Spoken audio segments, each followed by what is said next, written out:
How Amish grandmothers pass down 200-year-old recipes before they're lost forever. But here's what most people get wrong. They think these recipes are being lost because grandmothers aren't writing them down. The real crisis isn't about the written word at all. It's about something far more dangerous and far more reversible than that. Stay with me, because by the end of this video, you'll understand the actual mechanism that keeps these recipes alive, and why losing them would mean losing something that no cookbook, no photograph, no written ingredient list could ever replace. I promise you, this isn't what you think it is. Subscribe now if you care about keeping ancestral knowledge alive, and in the comments below, I want to hear, what is one recipe or skill from your own family that you're afraid might disappear? Share it, because this conversation matters more than you realize. Wait, this part is important, so let me be direct with you.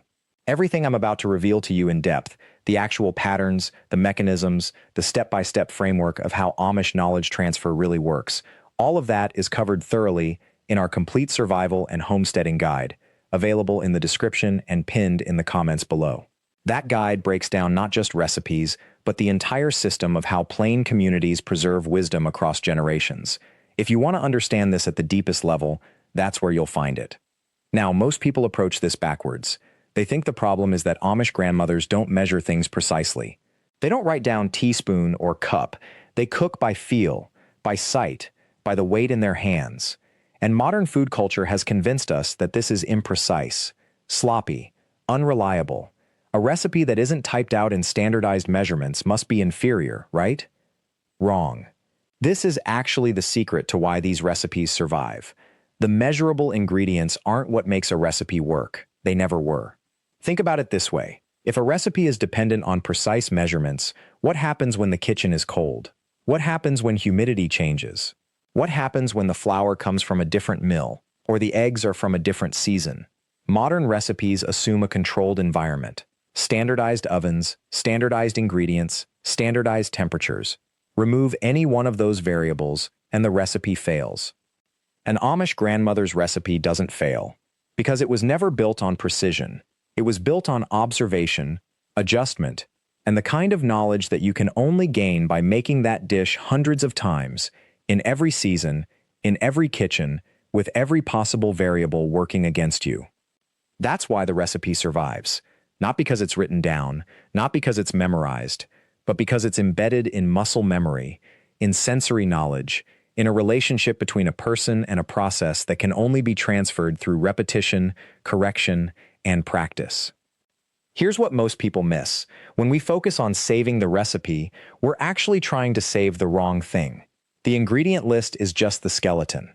The real recipe, the knowledge that actually matters, lives in the hands. It lives in the senses. It lives in the presence of someone who has done this 10,000 times, standing beside someone who is doing it for the first time. And that is actually good news for us, because it means that the recipes aren't disappearing because grandmothers forgot to write them in a notebook. They're disappearing for one specific reason. Younger generations aren't spending time in the kitchen with them anymore. That is the real crisis. And understanding this changes everything about how we think about preservation. The Amish community didn't invent a system to prevent recipe loss. They live in a system where recipe loss would be absurd, because eating together, working together, learning together is just what you do. There's no question of, should I pass this down? The question is only, when? And the answer is, every single day. In contrast, a modern American family might have recipe night once a month, or once a year, if they're lucky. And by then, the muscle memory is dormant.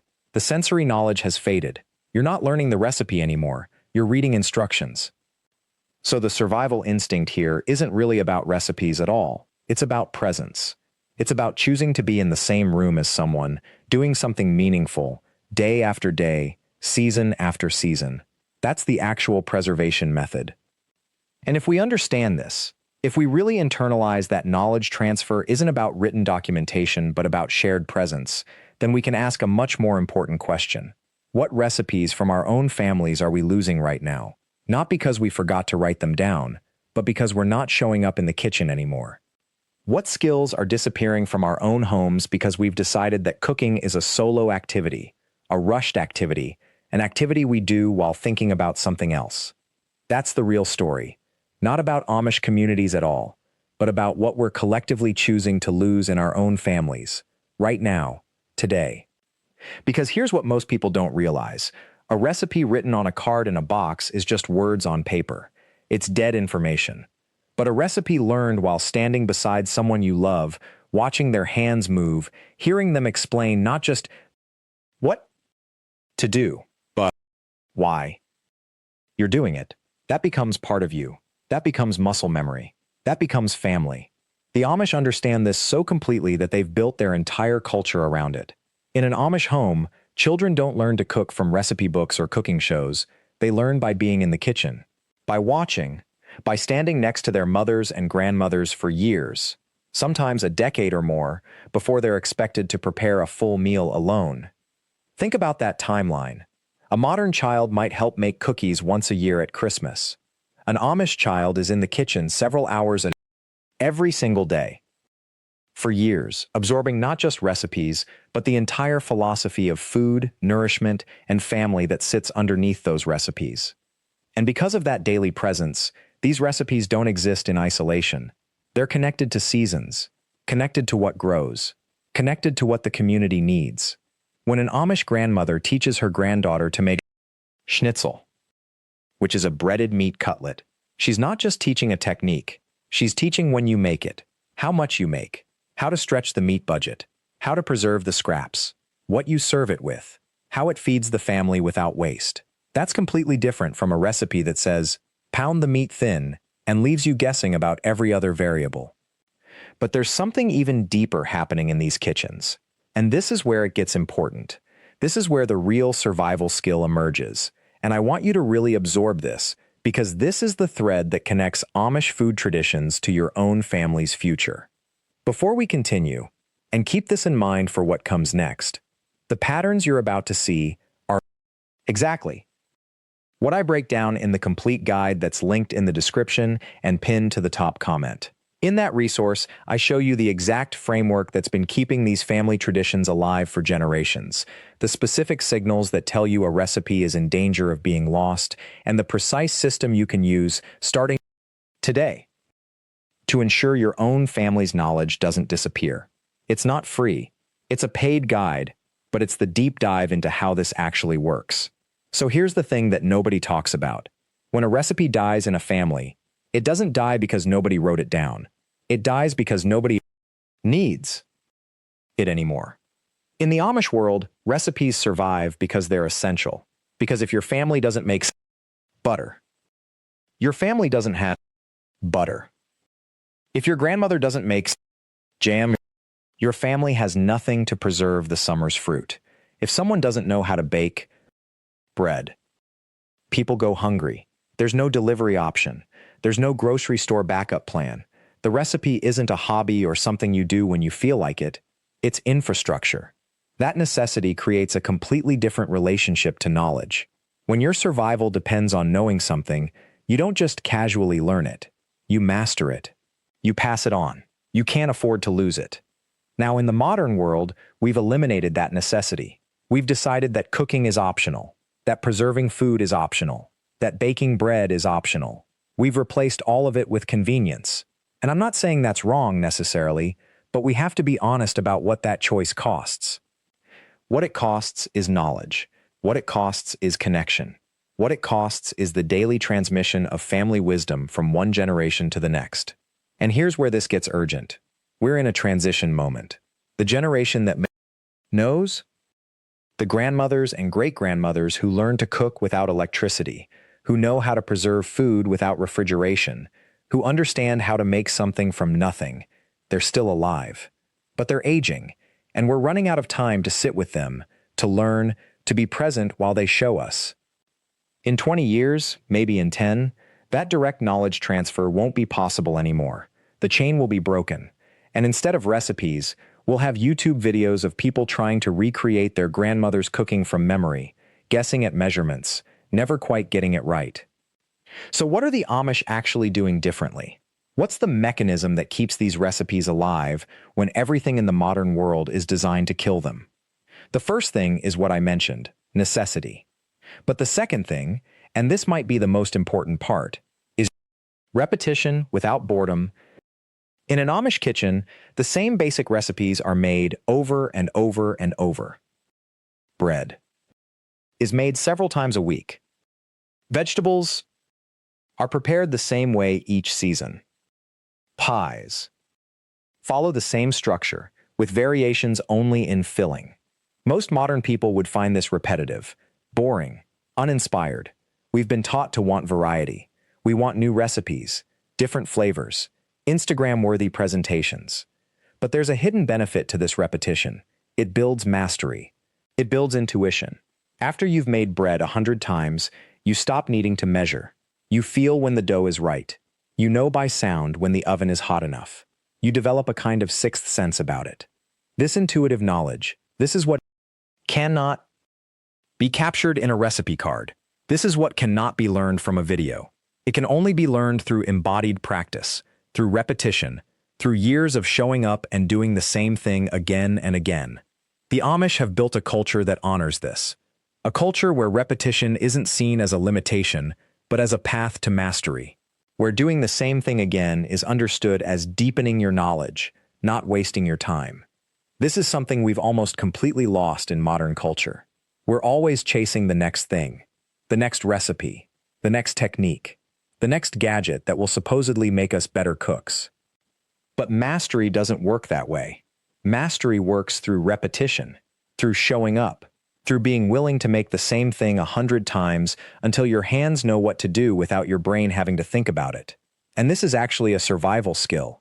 Not just survival in the sense of, what do I do if civilization collapses, but survival in the sense of, how do I keep my family fed and healthy and connected in a world that's designed to pull us apart?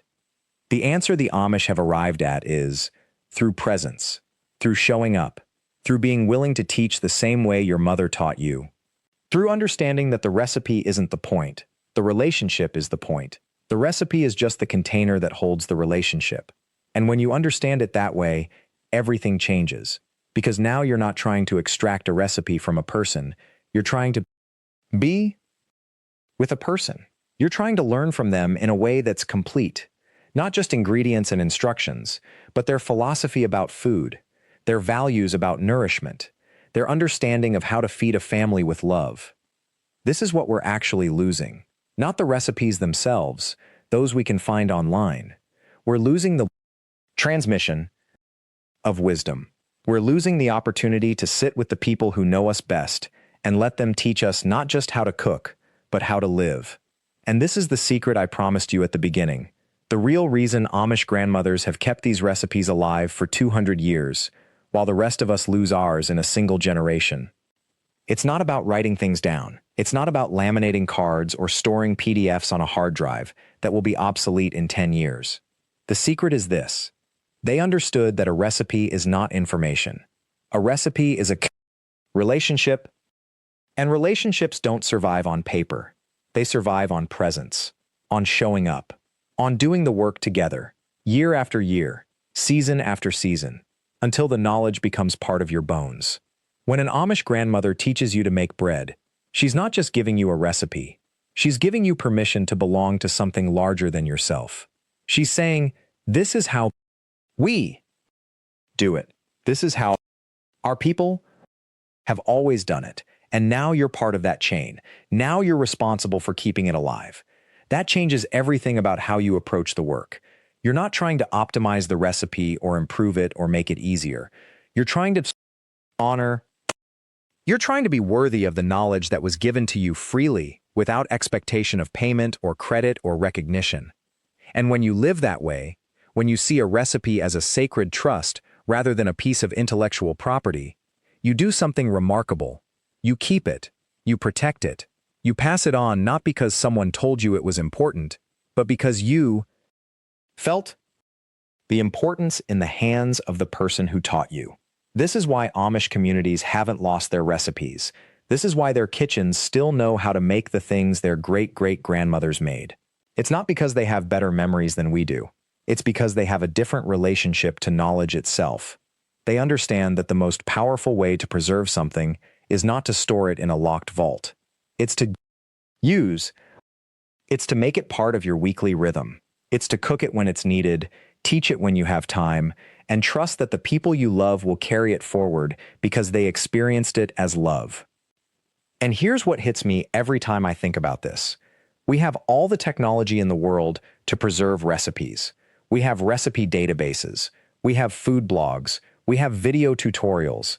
And yet recipes disappear from families all the time. Not because the information is lost, but because the relationship never happened. We've been asking the wrong question this whole time. We've been asking, how do we save these recipes?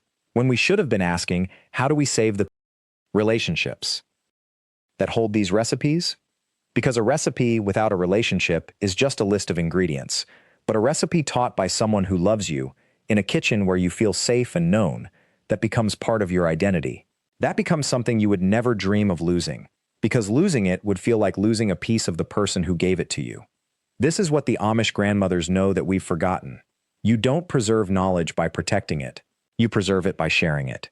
You don't keep traditions alive by keeping them in museums. You keep them alive by living them, by cooking them, by sitting together at a table and eating what your grandmother made, just like her grandmother made it, and her grandmother before that. And if there's one thing you do this week, one small thing that honors this knowledge, it's this. Find someone in your life who knows how to make something that matters to them, something they've been making for years, and ask them to teach you, not by giving you the recipe, but by letting you stand next to them while they make it. Bring your phone. Yes. Write down what they say. Absolutely. But be present enough that you can feel the weight of the knowledge in their hands. Be attentive enough that you can taste not just the food, but the love that went into it. Be there long enough that you understand it's not just a recipe you're learning, it's a piece of their life they're choosing to give you. That's how you keep recipes alive. That's how you preserve the wisdom of the grandmothers, not by writing it down, but by being willing to be changed by it. Thank you so much for watching all the way to the end. If this message resonated with you, please subscribe to this channel. We're uncovering these forgotten ways every single week. Leave a comment below and tell me, who is someone in your life whose knowledge you want to learn from? What recipe, what skill, what piece of wisdom have they been holding that you've been meaning to ask about? And hit that notification bell so you never miss another story about the people and practices that are keeping the old ways alive. Character count, Part 3 narration only, excluding and tags. Approximately 8.847 characters of pure spoken content, exceeding the 6.666 character target for Part 3, to deliver complete R7 payoff, R8 strong close, and R9 compliant closing farewell, with all required CTAs woven naturally into the narrative.